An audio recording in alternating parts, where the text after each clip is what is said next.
Welcome back. Our next guest, our Coast Guard Ensign Colleen McHugh, and someone who publishes many of the accomplishments of women in American history, publisher Britt Brichardi. Thank you both for being here.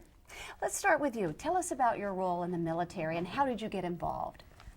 Yes, ma'am. So my father, he's retired from the Marines. He inspired me to join the Coast Guard. I also attended a program when I was in high school, and it was an introduction to the academy, and it was a week-long program where they introduced you what it's going to be like in the Coast Guard. It was challenging. I really did love it looking back, even though I did get yelled at. My favorite part was the camaraderie that was built after that week, and that's what really attracted me to joining the Coast Guard. And congratulations, you've recently graduated, and that's a very exciting accomplishment. Where are you at now and what do you do? I am stationed on the Venturous, which is a 210-foot cutter, and I am the student engineer on board. And that's in St. Pete, I believe? Yes, ma'am, it is in St. Petersburg. Okay, is that near Albert Whitted Airport? It's right by there, Right yes, there, so next time we're down that way, we'll wave at you on the cutter. That's great. Way back.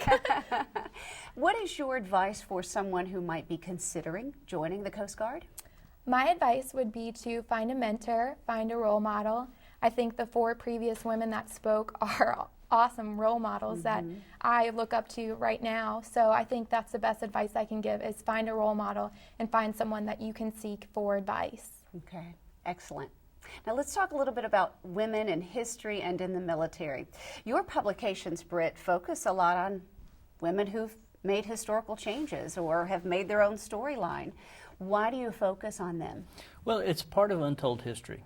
These young ladies that are here today really epitomize what is great about America and the fact that everybody can get involved in the country and in defense of the country. But it's not really something that is new. It may be official now, but over the course of the American history, it's been going on quite a bit. But it's that type of thing that really just didn't make the history books because it wasn't talked about. And that's one of the reasons why we felt like it was important to bring it forward.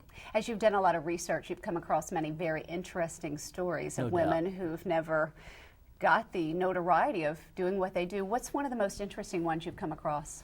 Well, there's several, actually. I mean, it would depend on how much time you have today. But probably one of the most notable ones would be a young lady from Colombia, of all places, that was sent by her family pre-Civil War to New Orleans to study at school there, who ended up through a course of a number of actions. Her husband joined the Confederate forces with the 1st Florida Brigade, and she wanted to travel with him because that was the norm back then. The families actually traveled with the soldiers, and that's part of the reason why there were so many people or so many women that got involved in. But he said no. He said no.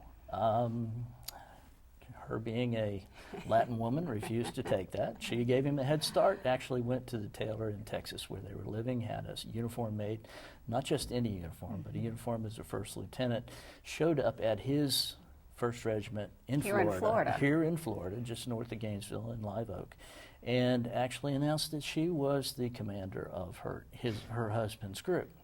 Strangely enough, it was never challenged.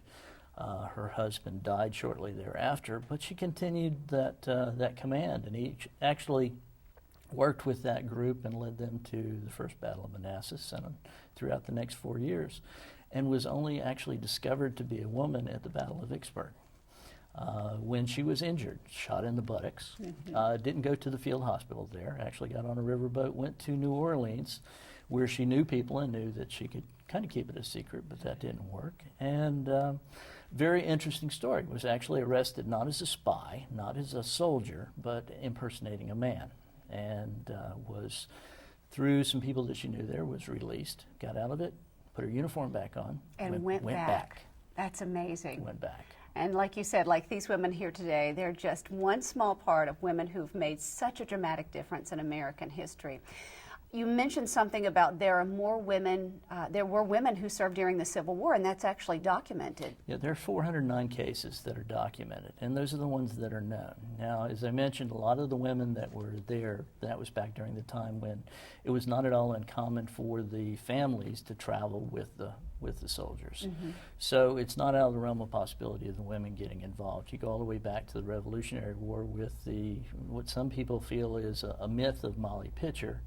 But we actually unearthed that maybe it's not so much of a myth. There might be some truth to that. There's some truth there, and there was actually 3 families that have descendants from that time that could very possibly make an argument to be Molly Pitcher. Who was the first female general officer that's been documented? First female general, first woman to receive her stars was Anna Mae Hayes in 1970.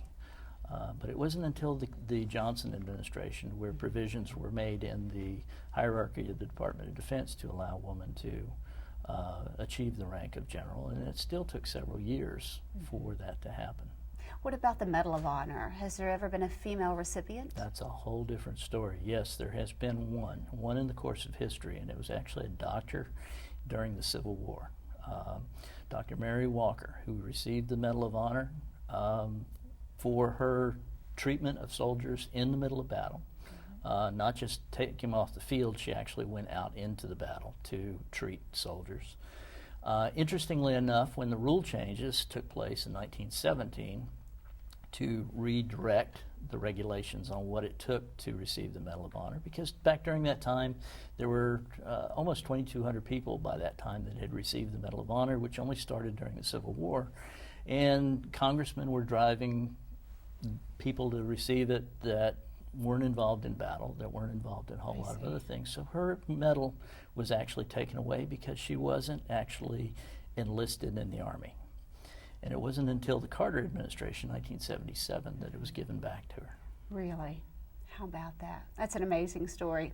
I wish we had another half hour, Britt, to hear some of your amazing stories and to highlight the accomplishments of women like you. You are doing an amazing job. Thank you for what you do in our military and protecting our American freedoms. Thank you both. And thank you for documenting all these great women who never really got the accolades they deserve. I bet it did. It's a lot of fun. It's fun. Thank you both. Stay with us. We'll be right back.